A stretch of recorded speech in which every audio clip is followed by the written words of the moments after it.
بسم اللہ الرحمن الرحیم۔ السلام علیکم۔ میری آپ سبھی سے گزارش ہے کہ ایک مرتبہ درود ابراہیمی پڑھ لیجیے گا۔ بسم اللہ الرحمن الرحیم۔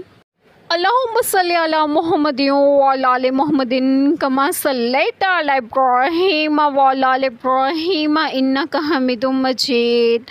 اللہم بارک علی محمد وعلی آل محمد کما بارکت علی ابراہیم وعلی آل ابراہیم انک حمید مجید۔ بسم اللہ الرحمن الرحیم۔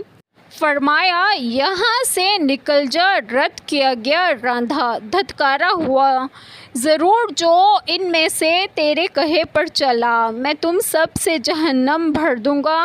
بسم اللہ الرحمن الرحیم۔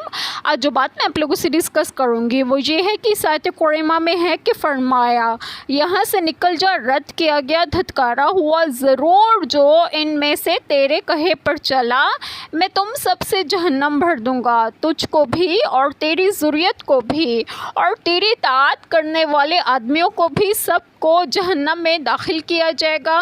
شیطان کو جنت سے نکال دینے کے بعد حضرت آدم علیہ السلام کو خطاب فرمایا جو آگے آتا ہے۔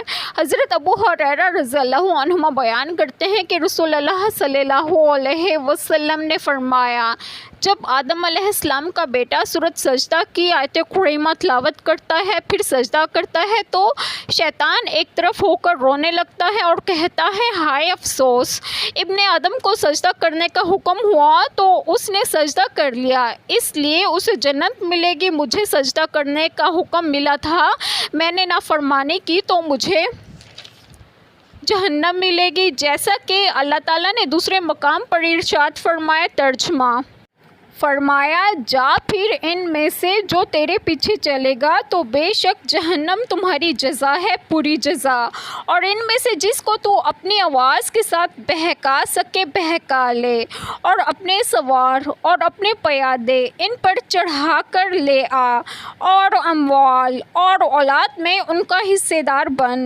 اور انہیں وعدے دے، اور شیطان دھوکہ دینے کے سوا انہیں وعدہ نہیں دیتا، بے شک میرے بندے تیرا ان پر کوئی غلبہ نہیں، اور تیرا رب کافی کارساز ہے۔ اللہ تعالیٰ نے فرمایا کہ یہاں آسمان سے ذلیل و خوار ہو کر نکل جا، اور تو جو اولاد آدم علیہ السلام کو بہکانے کو کہتا ہے تو جو تیرا جی چاہے کر لے، میں سب سے بے نیاز ہوں، نہ کسی کے راہ راست پر آنے سے میرا کوئی فائدہ ہے، نہ گمراہ ہونے سے کوئی نقصان۔ جو شخص ان میں سے تیرا کہنا مانے گا میں ضرور تم سے یعنی ابلیس اور اس کی بات ماننے والوں سے جہنم کو بھر دوں گا۔ اس سے معلوم ہوا کہ پیغمبر کی دشمنی تمام کفروں سے بڑھ کر ہے۔ شیطان عالم و زاہد ہونے کے باوجود نبی کی تعظیم سے انکار پر ایسا ذلیل ہوا۔ اس میں ہے کہ میں ضرور تم سب سے جہنم بھر دوں گا، یعنی اے شیطان تجھ کو بھی اور تیری اولاد کو بھی اور تیری اطاعت کرنے والے آدمیوں کو بھی، سب کو جہنم میں داخل کیا جائے گا۔ اس سے معلوم ہوا کہ دوزخ میں شیطان، جنات اور انسان سبھی جائیں گے، اور اللہ تعالیٰ ان سے جہنم کو بھر دے گا۔ اسی چیز کو بیان کرتے ہوئے ایک اور مقام پر اللہ تعالیٰ ارشاد فرماتے ہیں، ترجمہ اور تمہارے رب کی بات پوری ہو چکی کہ بے شک میں ضرور جہنم کو جنوں اور انسانوں سے ملا کر بھر دوں گا۔ حضرت ابو ہریرہ رضی اللہ عنہما سے روایت ہے، نبی اکرم صلی اللہ علیہ وسلم نے ارشاد فرمایا جہنم اور جنت میں مباحثہ ہوا تو جہنم نے کہا مجھ میں جبار اور متکبر لوگ داخل ہوں گے، جنت نے کہا مجھ میں کمزور اور مسکین لوگ داخل ہوں گے۔